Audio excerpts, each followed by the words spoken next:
জান দিয়েছে আমার ভাই, জুলাই কিন্তু বেঁচে নাই স্লোগানে উত্তাল শাহবাগ। ওসমান হাদির জন্য সীমাহীন ভালোবাসা এখন ক্ষোভ হয়ে জ্বলছে। স্ত্রী সন্তান সঙ্গে নিয়ে অনেকে এসেছেন হাদি হত্যার বিচারের দাবিতে কণ্ঠ মেলাতে। দূর দূরান্তের জেলা থেকেও এসেছেন অনেকেই। বিরতিহীন আন্দোলনের ১.৫ দিন পেরিয়েও মানুষের জোয়ার বাড়ছে শাহবাগে। ভারতের আধিপত্যবাদের বিরুদ্ধে বিরতিহীন স্লোগানে মুখর শাহবাগ। হাদির মতো এত স্পষ্ট করে বাংলাদেশের কল্যাণের কথা কেউ বলেনি, দাবি বিক্ষুব্ধদের। বিডিআর ইস্যুতে প্রকাশ্যে বলা হয়েছে ভারত জড়িত, কিন্তু ডক্টর ইউনূস কোনো ভূমিকা নেন নাই। আমরা ডক্টর ইউনূসের কর্মক্ষমতা বা যোগ্যতার উপরে আমরা সন্দেহ পোষণ করি। যতক্ষণ পর্যন্ত হাদির হত্যাকারীদের বিচার নিশ্চিত না হবে ততক্ষণ পর্যন্ত আমরা এখানে অবস্থান করব ইনশাআল্লাহ। হাদিকে আসলে মূলত আমরা জীবিত থাকাকালে অনেকে চিনি নাই, সেটা সঠিক মানুষ আমরা মরার পরে বুঝতে পেরেছি। রাতে ছিলাম, আবার একটু রেস্টে রয়েছে, আবার আসছি, কন্টিনিউ আছি আর কি। রাত বাড়লেও কমেনি নারীদের উপস্থিতি। দ্বিতীয় রাতও শাহবাগে কাটানোর প্রস্তুতি নিয়ে এসেছেন অনেকেই।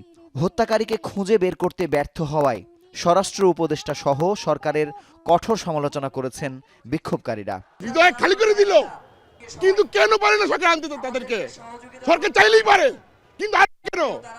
এই দায়িত্ব সরকারের, এই দায়িত্ব উপদেষ্টা মণ্ডলীর। স্বরাষ্ট্র উপদেষ্টা কোথায় তিনি?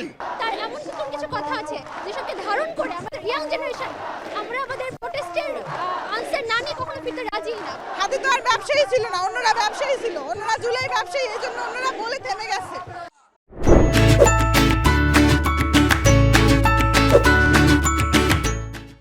রাত ১১টার দিকে শাহবাগে আসেন তথ্য উপদেষ্টা রিজওয়ানা হাসান। আগামী ৭ জানুয়ারি হাদি হত্যাকাণ্ডের চার্জশিট দেয়া হবে জানিয়ে তিনি বলেন, হাদির হত্যাকারীকে পাওয়া গেলে দ্রুত গ্রেফতারের আশ্বাস দিয়েছে ভারত। এই হত্যাকাণ্ডের চার্জশিট সুনির্দিষ্টভাবে দেয়া হবে ইনশাআল্লাহ ৭ জানুয়ারি 2026-এর মধ্যে। ভারত সরকার প্রতিশ্রুতি দিয়েছেন যে তাকে যদি ভারতে খুঁজে পাওয়া যায় তারা অবশ্যই তারা বাংলাদেশকে সহায়তা করবেন এই বিষয়ে। আমরা ১০ জনকে অ্যারেস্ট করেছি এবং আমি এখানে বলতে পারতেছি না, তবে এর পিছনে কারা আছে সেগুলো উদ্ঘাটনের জন্য আমরা জোর প্রচেষ্টা চালাচ্ছি। তথ্য উপদেষ্টার আশ্বাসের পরও ঘরে না ফিরে রোববার ৮ বিভাগে অবরোধ কর্মসূচির ঘোষণা দিয়েছে ইনকিলাব মঞ্চ। সকাল ১১টা থেকে বাংলাদেশের ৮ বিভাগে অবরোধ কর্মসূচি ঘোষণা করছে। ওসমান হাদির রক্তের সাথে কোনো আপোষ চলবে না।